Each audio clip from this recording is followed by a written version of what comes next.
What would you do if your own family killed you while you were still alive? They held my funeral while I was still breathing.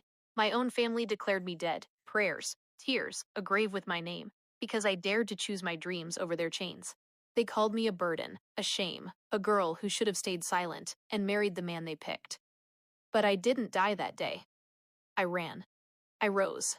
And years later, when the sons they worshipped abandoned them in their old age, I came back, not for revenge in blood, but for something that hurts them more, forgiveness they never deserved, and a life they could never take away. This is my story, the one they tried to bury alive. My name is Zara, and this is my story, a tale of pain, rebellion, and an unending hunger to escape from the cage in which I was born.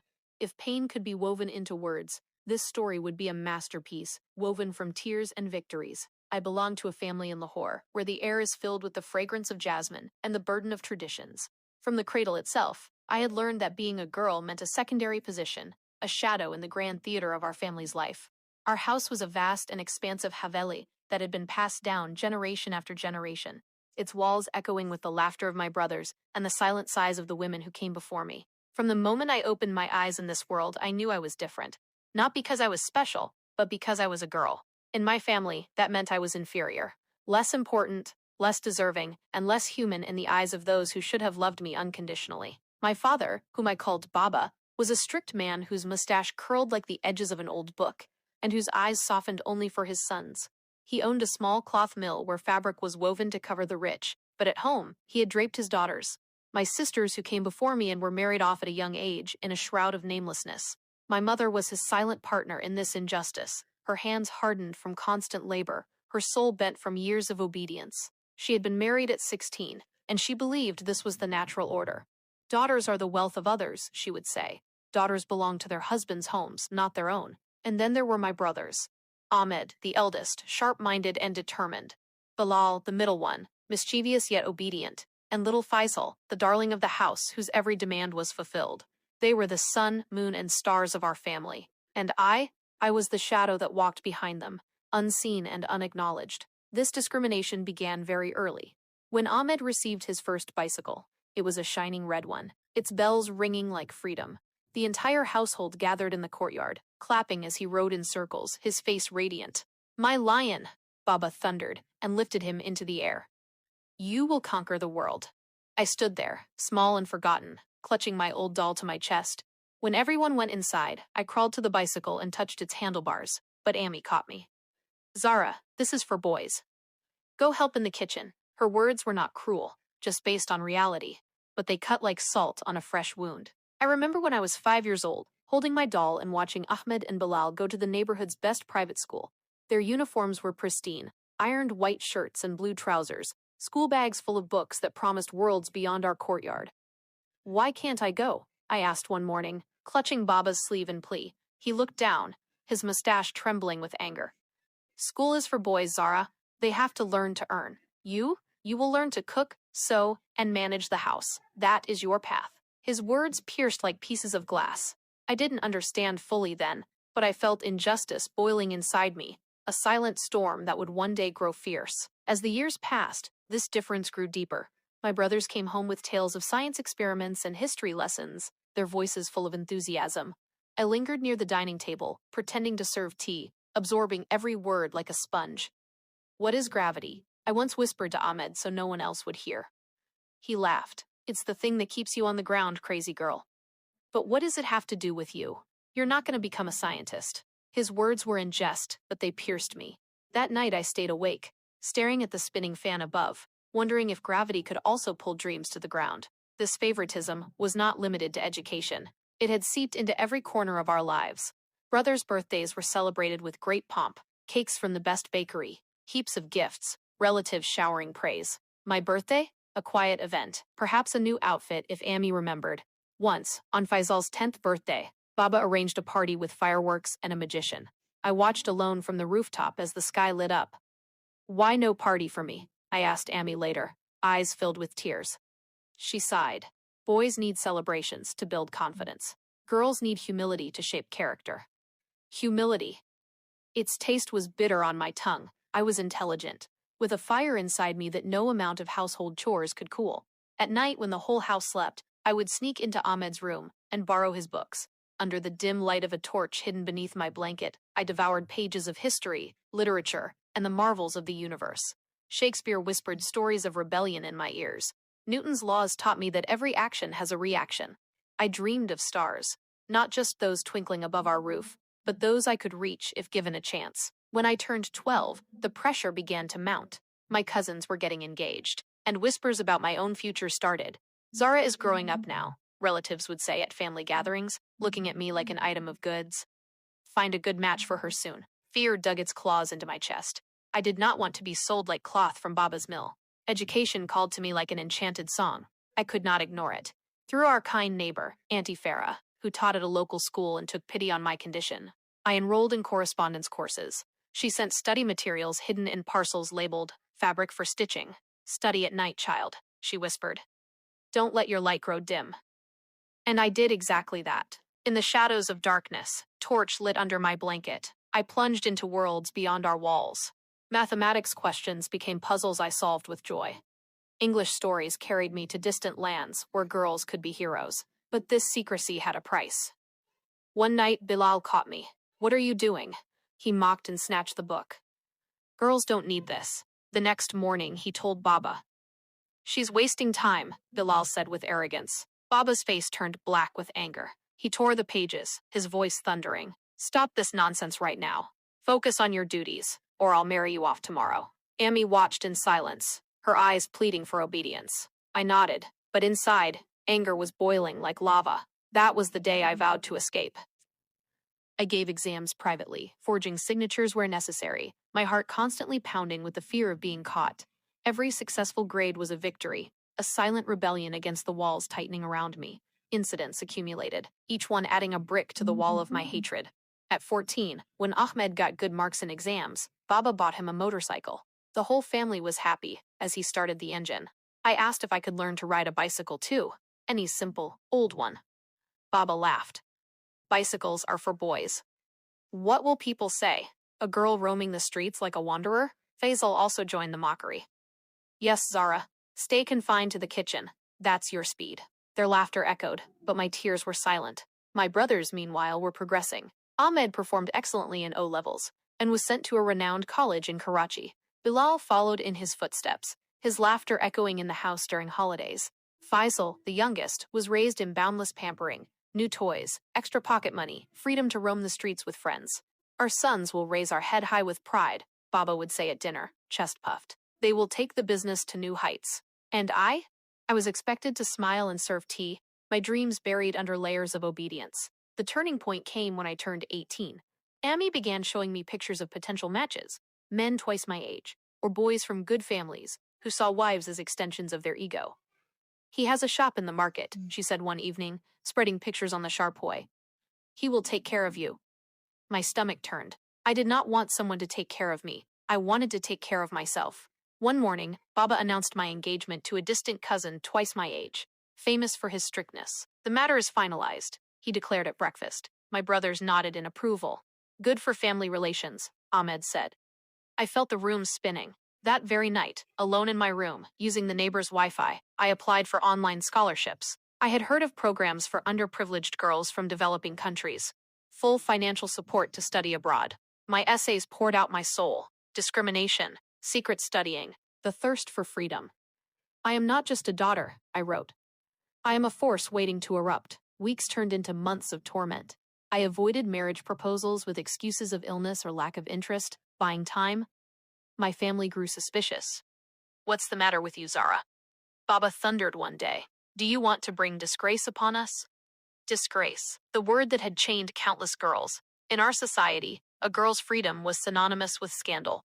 But then that email arrived, an acceptance letter from a university in Canada, with a full scholarship that included tuition, living expenses, and even a stipend. It was my golden ticket, my window of escape. I planned my departure with utmost precision. I packed a small bag with essentials, my hidden documents, a few clothes, and one photograph of my family from happier times. The night I left the house, there was a thin crescent of moon in the sky, casting long shadows over the Havelet. I slipped out through the back door, my heart breaking. "Goodbye," I whispered to the walls that had witnessed my pain. At the end of the lane, a taxi waited. arranged secretly through a women's helpline. As the vehicle headed toward the airport, tears began to flow from my eyes. I was not just leaving home. I was leaving a part of myself behind. The flight to Toronto was a hazy reflection of anxiety and contemplation. I arrived in a foreign land where snow covered the ground, and strangers smiled without expectation. The university welcomed me with open arms, a hostel room, classes in literature and social sciences, teachers who saw the hidden potential in my eyes. But memories of home cut me like a merciless beast. I remembered the noise of Lahore's streets, the aroma of Ami's biryani, even the quarrels with my brothers. The years spent in Toronto were long like an endless winter, beautiful yet bitterly cold. I threw myself into my studies with a passion that astonished even me. Every lecture, every assignment, every late-night session in the library felt like a conscious rebellion against the life I had fled. My professors sensed the fire in my eyes, the way I passionately debated women's autonomy in conservative societies and seminars, the way my research papers were filled with my own experiences hidden beneath academic analysis. One mentor, Professor Elena Ramirez, called me aside after class one day. "Zara, there is fire in your work, but fire also burns the one who holds it. Remember to breathe." I nodded, but breathing felt like an extravagance I could not afford. Not yet. Hostel life was a revelation. For the first time, I was sharing space with girls who laughed loudly, wore clothes of their choice, moved freely, and dreamed without apology. My roommate, Emily, a Somali-Canadian girl whose smile was contagious, became my first true friend. She taught me how to use the TTC subway, how to order coffee at Tim Hortons, and how to cry without shame when homesickness struck like a wave. On Eid, we cooked sheer korma together in the small kitchen, the fragrance of cardamom spreading through the air, reminding me of Ami's kitchen. God had granted me freedom, but my family had used his name to chain me. Social media became my secret window to peek into their world. I followed them under fake names like Lahori Girl 92. Ahmed's profile was magnificent. Professional photos, business meetings in Dubai, luxurious brunches with his new wife. Bilal posted gym selfies and travel clips from Europe, captioned, "Living the dream." Faisal's feed was chaotic. Late-night parties, expensive watches, vague tales of success. Baba's account was rare. Occasional pictures of the Haveli garden, with Ami appearing frailer with each passing year in the background. My name was never mentioned. I was an erased chapter, a deleted part of their story. And then the news struck me like lightning. Through a cousin's post, I learned that my family had declared me dead. The announcement said, "Our daughter Zara passed away in a tragic accident." They held a mock funeral, offered condolence prayers. This was their way of erasing me, of protecting their honor. The pain was unbearable. How could they do this? I was alive, breathing, achieving successes. Yet for them, I was a ghost. I stared at the screen until my eyes began to burn. How does a family mourn a person who is still breathing? This was the worst form of rejection, declaring me dead so they could live without the stain of my rebellion. But success has its own speed. I graduated summa cum laude, with the highest honors, my cap and gown feeling like a shield. At the ceremony, when my name was called, I walked the stage alone. No family to cheer, no proud parents flashing cameras, yet the applause from strangers felt real. I got an entry-level job at a women's rights NGO, and then rose quickly. Meetings with donors, field visits to refugee camps, policy briefings that reached government desks. The taste of every victory was like evidence. Then the idea of women rising came to me during a sleepless night. Why should I wait for someone else to save girls like me? I started small. A website, a fundraising campaign, partnerships with local activists in my country. We provided online tutoring for girls living behind veils, emergency funds for escape, legal consultation through encrypted apps. The word spread quietly through WhatsApp groups and underground networks. The first girl we helped was Mahwish, 14, from Multan. Her father had promised her to a cousin twice her age. She messaged us at 2 a.m. "Please, I am scared." We contacted a safe house, arranged transport, and got her to a shelter in Lahore. When she finally video called from safety, her tears were a reflection of my own from years earlier. "Thank you, Appa," she whispered. "I feel free." That word, free, became my fuel. Women Rising expanded. We opened physical centers in Lahore, Karachi, and Islamabad. We lobbied for better laws, ran awareness campaigns, even partnered with international funders. My pseudonym, Zara Shadow, became a known name in social circles, a symbol of silent rebellion. I was invited to speak at conferences. Articles referenced me. Yet with every success, there was a shadow. I wondered if Amy had ever seen those news clips, if Baba had ever read those editorials about girls escaping forced marriages. Did they recognize the fire they had tried to extinguish? Cracks slowly began to appear in their glittering world. Ahmed's business ventures in Dubai failed, wrong investments and a partner who cheated him. He returned to Lahore temporarily, but the Haveli began to feel too small for his ego. Bilal's overseas engineering job ended during an economic downturn. He returned with a pregnant wife and growing debts. Faisal's success turned into gambling debts and questionable lenders. Those golden sons, who were once the pride of the family, now became burdens. They stopped sending money regularly. Visits turned into excuse-filled phone calls. Ami and Baba grew old alone. The Haveli, once alive with voices, now echoed with silence. Ami's joint pain increased. Baba's heart condition required constant care. Neighbors whispered about the sons who forgot their parents. Auntie Farah kept informing me. The message that shattered me arrived on a rainy evening in Toronto. Baba has had a stroke. Ami cannot manage alone. The boys say they are coming, but no one has arrived. I sat on my balcony, rain soaking my dupatta, and felt the old pain rising again. Not anger, but sorrow. They had thrown me out, yet here I was still bound by blood. I booked a ticket without hesitation. Packing was dreamlike. A Canadian winter coat placed beside my old shalwar kameez, a passport stamped with years of freedom, and a folder of women rising achievements. The return flight felt longer than the one I took while escaping. The moment I stepped off at Allama Iqbal Airport, the humid air struck me like a memory.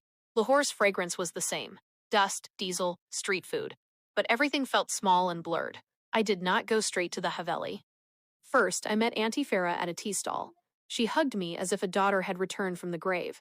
"They will be happy to see you," she said with moist eyes. "Be gentle, child. They are broken." The Haveli gate creaked under my hand. Weeds had grown in the courtyard. The fountain was dry. I knocked softly. Ami opened the door, frail, her hair now completely white. She kept staring at me, her hand trembling on the doorframe. "Zara?" Her voice cracked like dry earth. "Yes, Ami." "It's me." She collapsed, sobbing, clutching my arms. Baba was sitting in the drawing room, supported by cushions, an oxygen mask nearby. When he saw me, his eyes widened, then filled with tears. "My daughter is alive." He extended a trembling hand. I took it, feeling the weakness of the man who once frightened me. We sat for hours. Words flowed, accusations, apologies, and silences filled with regret. "We were wrong," Baba whispered. "We thought honor meant control. We lost you trying to save our pride," Ami cried. "I prayed for forgiveness every night. In every girl fighting for rights on TV, I saw your face. I knew it was you." They told me about the boys. Ahmed had promised to renovate the house, but never did. Bilal sent money once, then stopped. Faisal disappeared after inheritance disputes. "They left us," Ami said bitterly. "The ones we raised for pride abandoned us. And the one we pushed away returned." I showed no pride. The taste of revenge had ended long ago. Instead, I felt a strange peace. I arranged doctors, private hospital visits, physiotherapy for Ami, a heart specialist for Baba. I hired a servant for the Haveli. Then, the biggest decision. I would take them to Toronto. Visas took months, paperwork endless, but my NGO connections helped. When they finally arrived at the airport, staring in wonder at falling snow, it felt as if a painful chapter was closing. The first few months after bringing Ami and Baba to Toronto were like learning to walk again. Strange, painful, full of stumbles and small miraculous progress. They arrived at the end of spring, when cherry blossoms bloomed along the roads like pink fireworks. All the way from the airport to home, Baba kept looking out the car window, his oxygen tank humming softly beside him. "This city is so clean," he murmured. "No dust, no noise." Ami clutched her dupatta tighter, her eyes wide open at the tall glass towers, and people rushing in every direction without looking at each other. I had rented a small 2-bedroom apartment in Scarborough, not very luxurious, but clean, bright, and close enough to my own home that I could check on them daily. The first night was the hardest. I cooked kadhai exactly the way Ami used to make it. Extra ginger and finely chopped fresh coriander, and set 3 plates on the table where I had grown accustomed to eating alone. Baba ate slowly, chewing each morsel as if it required great attention. Ami barely touched the food. She kept looking at me, then turning her gaze away, then looking again, as if reassuring herself that I was really there. "Zara," she finally asked in a trembling voice, "why did you come back for us?" I put my spoon down. This question hung between us like smoke. "Because you are still my parents," I answered, "and because I refuse to end this story in hate." Baba's eyes filled. He reached across the table and placed his wrinkled hand on mine. It was the first time since childhood that he touched me with gentleness. We declared you dead, he whispered. We accepted condolences. How can you forgive this? I did not forgive immediately, I admitted. For years I hated you. Every time I succeeded, every degree, every girl saved, every time someone called me brave, I imagined you watching and regretting. For a long time, that was my revenge. But hate is very heavy. It tired me more than it hurt you. Amy began to cry silently. We were afraid of society. Afraid of what people would say. A daughter running away. It meant we had failed as parents. You failed to reach me, I said softly, but without bitterness. But failing once does not mean you have to remain failed forever. That night I showed them pictures of women rising. Graduating girls, safe houses with colorful walls, workshops where young women were learning coding, self-defense, and financial awareness. Amy stared at the screen for a long time. These are girls exactly like you, she said. Yes, and some of them are exactly who I would have become if I had not escaped. Baba wiped his eyes. We should have let you study. Ahmed and Bilal never had the hunger for books that you had. They studied because we pressured them. You studied because your soul needed it. Hearing them admit this felt as though a knot inside my chest had loosened. Life settled into a delicate routine.